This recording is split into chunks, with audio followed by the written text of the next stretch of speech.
Lançamento da Lumix S1 2E. Essa câmera aqui que tá fazendo um barulhinho aí no mercado. E hoje a gente vai bater um papo e falar o porquê você deveria escolher ela ao invés de uma S5 2X, já que elas são tão parecidas em alguns aspectos, mas diferentes em outros.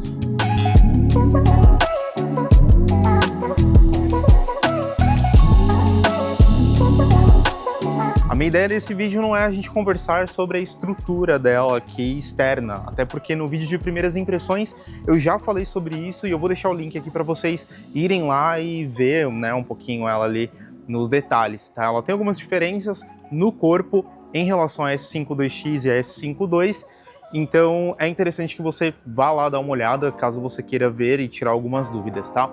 Essa câmera aqui é uma câmera muito interessante, ela tem um E ali na sua sigla, né, de Essential, ou no caso em português, de essencial, que realmente ela tem alguns codecs essenciais e algumas funções essenciais que eu gostaria que a S5 2X tivesse, mas não tem. Essa aqui tem e a gente vai falar sobre isso.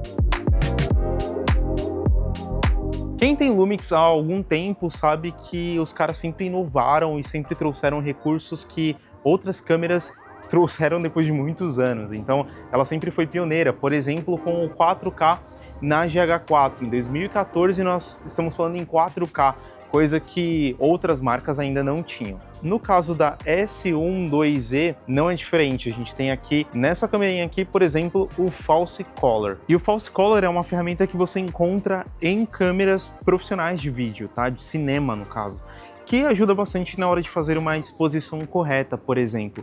E como eu falei no vídeo de primeiras impressões, a Lumix ela é autoexplicativa, então você consegue entrar ali no menu e ver o que cada cor representa. Isso é muito bom para quem ainda não conhece e nunca trabalhou com False Color, então você consegue testar com uma forma mais interessante, digamos assim, do próprio recurso que a câmera entrega para você. Um outro recurso que você encontra na S1 2E, que você não encontra, por exemplo, na S5 2X ou na S5 II, é a gravação em ProRes interno.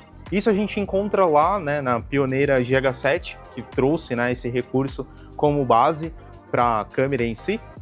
A gente encontra aqui, eu digo que ela é uma fusão mais ou menos da GH7 com a S5 2X, a gente tem o melhor dos dois mundos. Com um diferencial, né? Essa câmera aqui, ela ainda cropa em 4K 60, que isso é um pouquinho ruim, tá? Por quê? Porque, cara, a gente não quer que crope, né? Quando você cropa, você perde ali um campo de visão e também perde metade da qualidade do sensor ali, porque você tem um sensor que ele é full frame, então ele vai cropar em 4K 60 e você acaba perdendo um campo de visão. Em contrapartida, até o momento desse vídeo, a GH7 ela grava em 30 fps ou 24 fps em RAW interno. No caso dessa câmera aqui, a gente já tem o 4K 60 em RAW. Isso é muito bom, é uma evolução, né? A gente vê que o processador ele está mais forte da câmera, e isso faz muito sentido, tá? Mas, Vitor, e aí, beleza, tá? Eu tenho um mesmo 24 megapixel aqui no sensor, que continua sendo full frame, que é muito bom, por sinal. Mas o que me faria, então, trocar, né, a minha S5 2X ou fazer o upgrade para essa câmera aqui? Bom, só o fato de você ter RAW interno já é muito bom. O único problema é que você não tem, por exemplo, o 4K em 120 fps, que pode ser algo ruim para você se você busca isso, se você quer trabalhar com câmera lenta em si.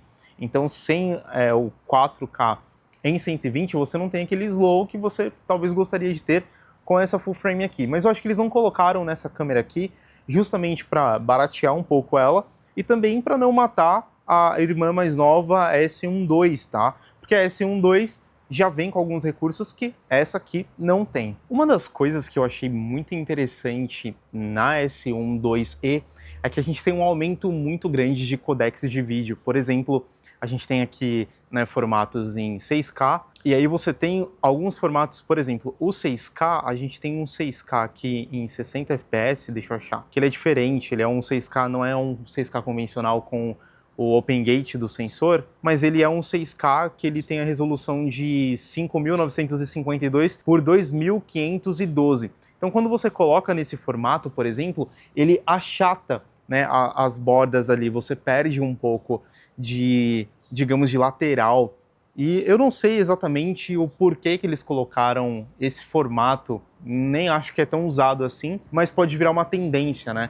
E a gente sabe que câmeras que colocam recursos diferentes para jogo acabam virando tendência ao longo do tempo. Então pode ser que essa gravação ela seja uma tendência. Ela meio que imita, por exemplo, a função do anamórfico quando ele faz aquele achatamento na imagem, né, trazendo um look diferenciado. É claro que aqui a gente não tem esse achatamento, né, é só um formato mesmo que é um pouquinho mais squeeze, mas é bem interessante para você usar e fazer uso aí nas suas produções. Ó, se liga só no que eu tô te falando, ele é um formato um pouquinho mais squeeze do que o convencional. Uma outra questão que a gente encontra aqui quando a gente fala de codecs são dois tipos de codecs que são de alta qualidade, tá? Por exemplo, em Movie, antigamente você tinha o Longop e o All-Intra, agora você tem duas versões do All-Intra. Você tem uma versão um pouco mais leve e uma versão um pouco mais pesada. Por exemplo, em 4K você tem uma versão em 600 megabytes por segundo e também em 800 megabytes por segundo. O que isso quer dizer? Você tem um arquivo mais pesado, sim,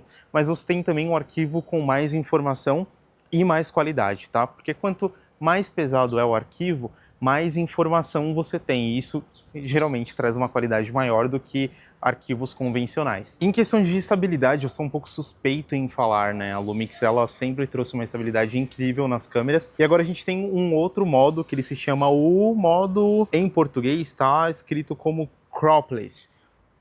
Tá em inglês, na verdade, tá? Cropless, que corrige a distorção da margem sem cortar a imagem ao fotografar caminhadas com lentes wides, né? No caso, por exemplo, grande angular com uma 18mm, por exemplo. Mas pode trazer distorções nas bordas. A gente vai fazer alguns testes aqui para ver. E também eu quero ver o quanto melhorou na questão da estabilização mesmo da câmera em si. Um ponto que eu estava esquecendo, ela já vem com o RAW habilitado, tá? Para você transferir RAW do HDMI, por exemplo, para gravadores como o Video Assist ou Atomos Ninja. Bom, vamos verificar a estabilidade dela para ver se a gente teve alguma diferença, alguma mudança significativa, tá? Eu coloquei ela pré-setada com o High, né, que é a estabilização mais forte que tem, e também o Burst. A gente vai fazer uma corrida aqui agora com a câmera na mão para ver qual é a estabilidade da câmera, né? O que ela traz de estabilidade em si. Então, bora lá. Lembrando que nenhuma câmera foi feita para correr na mão, então se a gente já tiver uma estabilidade interessante, já é um diferencial para essa câmera aqui. Tô em 4K, 24 FPS e let it go. Vamos ver aí como é que tá a estabilidade dela. Vamos voltar e correr também? Ó. Eu não sei dizer mais ou menos como é que tá. Tô segurando na mão, né, sem um suporte.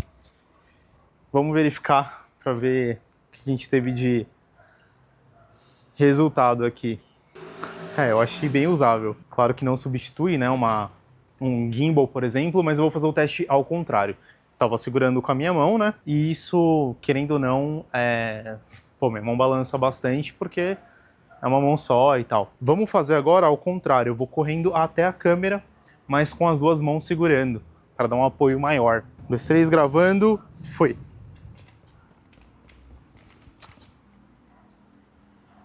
Voltou? Ó, de ré, hein?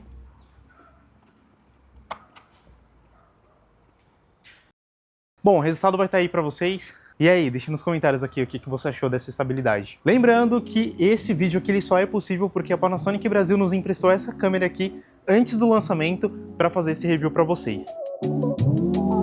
Tá, mas para quem que é essa câmera aqui? Eu considero essa câmera aqui para os profissionais de vídeo que querem recursos a mais, tá? Eu não considero ela 100% uma câmera híbrida, por mais que ela faça fotos muito boas, mas ela é mais voltada para vídeo mesmo e ela vem com uma capacidade incrível de gravar, por exemplo, RAW interno. Então, se você quer mais recursos de vídeo, você encontra na S1 IIe, tá? Que é essa câmera incrível da Lumix que acabou de lançar. Então, cara, vale a pena os $700 a mais, tirando ali da S5 2X. Lembrando que a S5 2X ela veio por $2.200 na época. Então eu acho que compensa sim, pensando nos recursos a mais que essa câmera entrega para você. Mas me conta aqui nos comentários o que você achou da S1 IIe. E também queria agradecer mais uma vez a Panasonic Brasil pelo empréstimo da câmera, e eu espero que vocês tenham gostado desse review, e vai rolar muito mais. Ah, e não esqueça de ir lá ver o vídeo de primeiras impressões, beleza?